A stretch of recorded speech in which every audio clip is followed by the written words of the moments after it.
एक बार की बात है, एक गांव में एक आदमी अपनी पत्नी और अपने एक बेटे के साथ रहा करता था। उसके पास कुछ कपड़े, एक टूटी सी झोंपड़ी जिसमें वे रहते थे, उनके अलावा 100 जानवर थे। बेटे की छोटी ही उम्र में पिता चल बसा। उसके जाने के बाद अब उस बेटे को ही उन जानवरों की देखभाल करनी पड़ती थी। उसकी माँ घर में रहकर खाना बनाती थी और घर को संभालती थी। पर कुछ सालों के बाद में लड़के की माँ भी चल बसी। अब वह लड़का अपने माता पिता के छोड़े हुए 100 जानवरों के साथ अकेला रहता था। कुछ एक साल बीते, उसे लगा कि जैसे अब उसे शादी कर लेनी चाहिए। वह अपने मित्रों के पास गया और उन्हें अपने इस फैसले के बारे में बताया। सब दोस्त उसके इस फैसले से बिल्कुल राजी थे कि इस समय उसे पत्नी की बहुत आवश्यकता थी। उन्होंने उससे पूछा, तुम्हें कैसी लड़की चाहिए? तुम किससे शादी करना चाहते हो? नौजवान ने जवाब दिया, वह लड़की अपने गांव से नहीं होनी चाहिए। मुझे दूसरे गांव की लड़की चाहिए। क्या कोई उसे चुनने की जिम्मेदारी लेगा? उसका एक दोस्त इस काम की जिम्मेदारी लेने के लिए तैयार हो गया। उसने कहा कि वह उसका दूत बनकर जाएगा और उसके लिए लड़की देखेगा। वह वहां से चला गया और थोड़े समय के बाद लौट आया। उसने उस नौजवान से कहा, मैंने तुम्हारे लिए पड़ोस के गांव से एक बहुत ही अच्छी लड़की ढूंढ ली है। नौजवान ने पूछा, कौन है वो? दोस्त बोला, वह एक सेठ की इकलौती बेटी है। सेठ के पास 6,000 जानवर हैं। नौजवान ने अपने दोस्त से कहा कि वह उस गांव में जाए और शादी की सारी बात पक्की करके आए। उसका दोस्त वहां से चला गया। उसकी बातें सुनकर सेठ ने कहा, उस लड़के से कहना कि अपनी बेटी के बदले मुझे 100 जानवर चाहिए। अगर उसे मेरी बात मंजूर है तो फिर कोई और अड़चन नहीं है। दोस्त ने आकर नौजवान को बताया कि उस लड़की के पिता ने ऐसा बोला है। नौजवान ने काफ़ी देर तक सोचा और बोला, अगर मैं उसे अपने 100 जानवर दे देता हूँ तो मेरे पास कुछ भी नहीं रह जाएगा, क्योंकि मेरे पास तो केवल 100 जानवर ही हैं। फिर मैं और मेरी पत्नी गुजारा कैसे करेंगी? दोस्त ने कहा, यह तुम सोच लो और मुझे अपना जवाब बता दो। मैं जाकर सेठ को बता आऊँगा। नौजवान सोचने लगा कि अब इस हालात में वह क्या करे। वह अपना सिर खुजलाता हुआ इधर से उधर चक्कर काटने लगा। आखिर उसने फैसला कर लिया और अपने दोस्त से कहा, ठीक है, जाओ और उनसे जाकर कहो कि मैं तैयार हूँ। मैं उन्हें अपने 100 जानवर दे दूँगा जो अपनी बेटी के लिए वह मांग रहे हैं। उसका सेठ उसका दोस्त सेठ के पास गया और उन दोनों की मुलाकात का इंतजाम किया गया। दूल्हे ने अपनी होने वाली दुल्हन को देखा। उसे लड़की बहुत अच्छी लगी तो उसने उसके पिता से शादी की शर्तें तय की। 3 दिन बाद उसने अपने 100 जानवर सेठ को दे दिए और 1 महीने के बाद उन दोनों की शादी हो गई। दुल्हन अपने पति के गांव में उसके घर में रहने के लिए आ गई। कुछ हफ्तों तक तो सब कुछ ठीक ठाक चला। घर में खाने की कोई कमी नहीं थी। घर में दूसरी चीज़ों की भी कोई कमी नहीं थी। पर जल्द ही घर में खाने का सामान खत्म होने लगा। तो वह नौजवान अपनी पत्नी से बोला, सुनो, हम लोग गरीब हैं। मेरी पूरी संपत्ति तो वह जानवर ही थे। मैं गायों को धोता था और बैलों से खेत जोतता था। मैंने अपने सारे जानवर तुम्हें पाने के लिए तुम्हारे पिता को दे दिए। अब मेरे पास कुछ नहीं। मेरे पास एक ही रास्ता है कि मैं अपने पड़ोसियों के पास जाऊं और उनके लिए काम करूं। मुझे बहुत नीचे और बहुत थकाने वाले काम करने पड़ेंगे, पर उस काम करने से जो भी कुछ मैं कमाऊंगा उससे हमारे पास कम से कम खाने के लिए कुछ तो होगा ही। पत्नी ने उसके आगे अपना हाँ में सिर झुकाया, लेकिन वह कुछ बोली नहीं। अब वह नौजवान हर सुबह अपने पड़ोसियों के घर जाता और थोड़े से दूध और एक थैली अनाज के बदले मजदूरी करता। कभी उनकी गाय धोता तो कभी उनकी लकड़ियाँ काटता, कभी उनकी छत ठीक करता तो कभी उन स्त्रियों के लिए नदी से पानी लेकर आता जो घर में अकेली खाना बनाने के लिए रह जाती थीं। पर इन सब कामों के लिए वे सब उसे बहुत कम पैसे देते। इस बीच गांव के एक बहुत अमीर आदमी की एक सुंदर लड़की ने उस लड़की को गांव में देखा तो उसका दिल आ गया और वह उससे प्रेम करने लगा। रोज जब उस लड़की का पति काम पर चला जाता तो वह लड़का उसके घर के आसपास घूमता रहता ताकि कुछ मौका मिल सके और वह उससे बात कर सके। उस नौजवान की पत्नी भी उसे यह दिखाया करती जैसे उसे कुछ बुरा नहीं लग रहा, लेकिन वह इसके बारे में अपने पति से कुछ नहीं कह सकी, क्योंकि उसे लगा कि इससे उसका पति घर ठहर जाएगा और जो थोड़ा बहुत काम उसे मिलता है वह भी नहीं मिलेगा। इससे जो थोड़ी बहुत कमाई होती है वह भी नहीं होगी और उन्हें खाना भी नसीब नहीं होगा। लड़की की शादी हुए करीब करीब 6 माह बीत गए, तो सेठ ने सोचा कि अपनी बेटी और दामाद को देखकर आए कि वे दोनों कैसे हैं। बिना बताए ही उनसे मिलने के लिए चल पड़ा।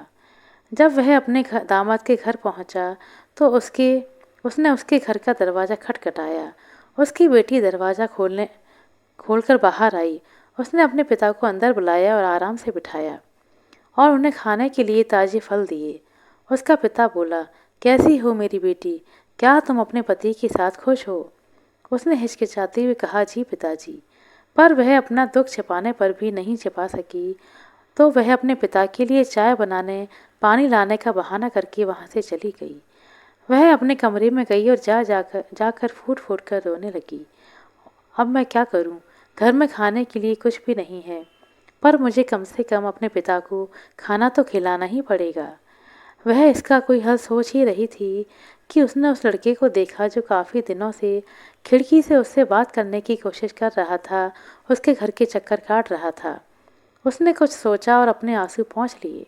खुद को ठीक किया और इस उम्मीद में पीछे वाले दरवाजे से बाहर गई कि शायद वह लड़का उसे वहाँ दिख जाए। वह उसे वहाँ मिल गया। उसे बाहर देखकर वह बोला, मैं अपने इस पागलपन के लिए क्षमा मांगता हूँ, पर जब से मैंने तुम्हें देखा है तब से ना तो मुझे भूख लगती है और ना ही मुझे नींद आती है। मेरे पिता बहुत अमीर हैं। तुम इस भिखारी को छोड़ो और मेरे साथ भाग चलो। मैं तुम्हें बहुत खुश रखूँगा और रानी बनाकर रखूँगा। लड़की ने उससे कुछ प्यार की बातें की और फिर बोली, यह मेरी गलती थी कि मैंने एक ऐसे आदमी से शादी की जिसके पास खुद खाने के लिए कुछ नहीं था, तो वह मुझे कहाँ से खिलाता। अगर तुम मुझसे प्रेम करते हो तो मुझे यहाँ से ले चलो। मैं इस गरीबी में रहते रहते तंग आ चुकी हूँ। मैंने बहुत दिनों से पेट भरकर खाना भी नहीं खाया है और कोई नया कपड़ा खरीदने की बात तो छोड़ ही दो। वह लड़का यह सब सुनकर बहुत ही खुश हो गया। आखिर वह अपने काम में सफल जो हुआ। वह उस लड़की से बोला, तो चलो फिर आज ही चलते हैं। और आज ही क्यों, अभी क्यों नहीं? लड़की बोली, थोड़ा रुको। आज ही मेरे पिता मुझसे मिलने के लिए आए हैं और मैं उनसे बहुत दिनों से मिली नहीं हूँ। मुझे अभी उनके लिए अच्छा खाना भी बनाना है। पर जैसा कि मैंने तुमसे अभी कहा कि मेरे पास उनके लिए खाना बनाने के लिए कुछ भी नहीं, तुम जरा जाकर खाने के लिए खीर बनाने का सामान ले आओ, ताकि मेरी मेज़ खाली ना रह सके। उसके बाद मैं तुम्हारे साथ चलूँगी। उस लड़की ने खुश होते हुए कहा, ठीक है, मैं तुम्हारे लिए सामान लेकर अभी आया। कुछ मिनटों में ही वह उसके लिए सारा सामान लेकर आ गया और बोला, यह खीर का सामान और अपना वायदा याद रखना। लड़की बोली, तुम चिंता मत करो। और वह खीर पकाने के लिए अंदर चली गई। खीर बनाते बनाते शाम के खाने का समय हो गया। उसका पति भी कुछ छोटा मोटा काम करके घर वापस आ गया। जब उसने अपने घर में अपने ससुर जी को देखा तो वह घबरा गया। वह उस समय उन्हें वहाँ देखने की उम्मीद नहीं कर रहा था, पर उसने अपने आप को किसी तरह संभाला और यह दिखाते हुए कि सब कुछ ठीक है, उन्हें सम्मान से प्रणाम किया। फिर वे दोनों कुछ देर तक बातें करते रहे। उसके बाद नौजवान ने उनसे माफ़ी मांगी और अपनी पत्नी को रसोई घर में देखने चला गया। उसने आश्चर्य से पूछा, अरे तुम खाना बना रही हो, लेकिन घर पर तो कुछ था ही नहीं। लड़की हिचकिचाती हुई बोली, मुझे कुछ दूध और चावल मिल गए थे, उसी से खीर बना रही हूँ। मिल गया था का क्या मतलब है? किसने दिया तुम्हें? देखो अब तुम गुस्सा मत करो। मैंने पड़ोसी से कहा कि मेरे पिता यहाँ खाना खाने के लिए आए हैं, पर मेरे पास उन्हें खिलाने के लिए कुछ भी नहीं है, तो उन्होंने मुझे यह सब दिया है। नौजवान कुछ नहीं बोला। उसका सिर शर्म से नीचे झुक गया। वह सोच रहा था कि यह हालत हो गई है कि उसके पड़ोसियों से भीख मांगनी पड़ रही है। क्या वह इतना गिर चुका है? उसे इतना दुखी देखकर उसकी पत्नी ने तसल्ली देने की कोशिश की। देखो तुम खुश रहो, इसमें इतना सोचने की कोई बात नहीं है। हम उन्हें इस खाने के बदले में कुछ दे देंगे, फिर हम उनके एहसान के नीचे दबे नहीं रहेंगे। पर अब तुम जाओ और पिताजी के पास जाकर बैठो। खीर अभी तैयार होने वाली है, तुम वहाँ बैठो, मैं खाना लगाती हूँ। इस बीच यह देखकर कि वह लड़की अभी तक नहीं आई, वह नया नौजवान उसे देखने के लिए सामने के दरवाजे की तरफ गया ताकि वह उसे बाहर आने के लिए इशारा कर सके। पर जब वह उसके खुले दरवाजे के सामने इधर उधर घूम रहा था, तभी उस लड़की के पति ने उसे देख लिया।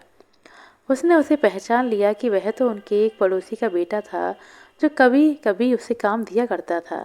सो उसने उसे सलाम किया और खाने के लिए अंदर बुला लिया। वह नया नौजवान मना नहीं कर सका और उसके बुलावे पर अंदर चला आया। जाकर वह दूसरों के साथ मेज पर बैठ गया। तो तीनों पिता, पति और वह नौजवान मिलकर बातें करने लगे कि जैसे सब कुछ ठीक ठाक है। कुछ समय के बाद खीर मेज पर लगाई गई और लड़की उन तीनों को वहां एक साथ बैठा देखकर बिना किसी आश्चर्य के मुस्कुराई और बोली, ओ बेवकूफ़ लोगों, खाना तैयार है। यह सुनकर सबको बड़ी शर्म आई और सबके दिल में गुस्से की एक लहर दौड़ गई। अपनी बेटी के शब्दों के बाद उसके पिता ने सबसे पहले खामोशी तोड़ी। तुमने मुझे बेवकूफ़ क्यों कहा? लड़की बोली, पिताजी आप गुस्सा ना हो, पहले आप खुशी खुशी खाना खा लें, उसके बाद मैं आपको बताऊंगी कि मैंने आपको बेवकूफ़ क्यों कहा।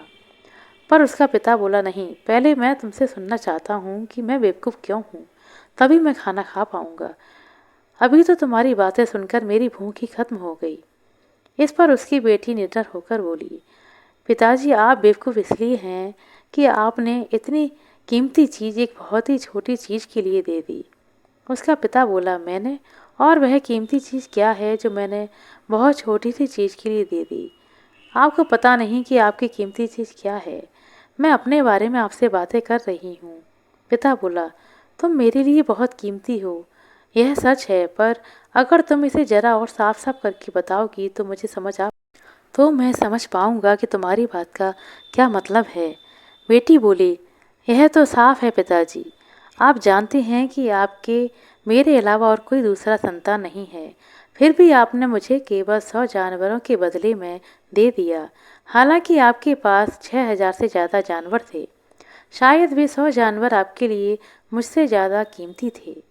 यह सुनकर पिता को बहुत शर्म आई, उसका चेहरा शर्म से झुक गया। वह बोला, बेटी तुम बिल्कुल ठीक कहती हो, मैं सचमुच में बहुत बड़ा बेवकूफ़ हूँ। उसके बाद उस लड़की के पति की बारी थी, और तुमने मुझे बेवकूफ़ क्यों कहा? उसकी पत्नी ने उसकी तरफ देखा और बोली, तुम तो मेरे पिता से भी ज़्यादा मूर्ख हो।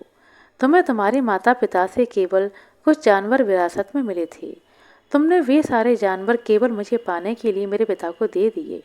अगर तुमने कोई और लड़की अपने गांव से ली होती तो शायद तुम्हें इतनी बड़ी कीमत ना चुकानी पड़ती, पर तुम तो कोई दूसरे गांव की लड़की चाहते थे, इसलिए तुम इतने गरीब हो गए। इतना ही नहीं, तुमने तो मुझे भी गरीब बना दिया, क्योंकि अब हमारे पास इतना भी खाना नहीं कि हम पेट भरकर खा सकें। अगर तुमने कुछ जानवर अपने पास रख लिए होते तो तुम आज पड़ोसियों के घर में काम नहीं कर रहे होते। पति को मानना पड़ा कि उसकी पत्नी बिल्कुल ठीक कह रही थी। वह वाकई में अपने ससुर से भी ज़्यादा बेवकूफ़ था। वह नौजवान भी जो उसे ले जाना चाहता था, वह जानना चाहता था कि लड़की ने उसे बेवकूफ़ क्यों कहा। लड़की बोली, तुम तो मेरे पिता और मेरे पति दोनों से ज़्यादा बड़े बेवकूफ़ हो, यह मैं यकीन के साथ कह सकती हूँ। इसका क्या मतलब है? नौजवान ने पूछा। तुम तो खीर के सामान के बदले में वह चीज़ लेना चाहते थे जिसे उसके पिता ने 100 जानवर लेकर बेच दिया और उसके पति ने 100 जानवर देकर हासिल किया। क्या तुम मेरे पिता और मेरे पति दोनों से ज़्यादा बेवकूफ़ नहीं हो? वह नौजवान भी शर्म और डर से लाल पड़ गया। उसने सोचा कि उसके लिए अब यही अच्छा है कि इससे पहले की बात और आगे बढ़े और उस लड़की का पति उसे मारना शुरू कर दे, उसको अब यहाँ से चले जाना चाहिए। और वह वहाँ से उठकर चला गया। उधर लड़की का पिता अपने गांव चला गया, पर वहां जाकर उसने तुरंत ही अपने दामाद के 100 जानवर वापस कर दिए और उसको उसे माफ़ करने के लिए ऊपर से 200 जानवर और दे दिए। इस तरह अब दोनों पति पत्नी खुशहाल जीवन बिताने लगे। आशा करते हैं दोस्तों आपको हमारे द्वारा सुनाई गई है कहानी अच्छी लगी होगी। कहानी अच्छी लगी हो तो कृपया लाइक कर दें, शेयर कर दें। चैनल पर नए हैं तो सब्सक्राइब कर लें। अपना कीमती समय देने के लिए बहुत बहुत धन्यवाद। मिलते हैं अगले वीडियो में, तब तक के लिए नमस्कार।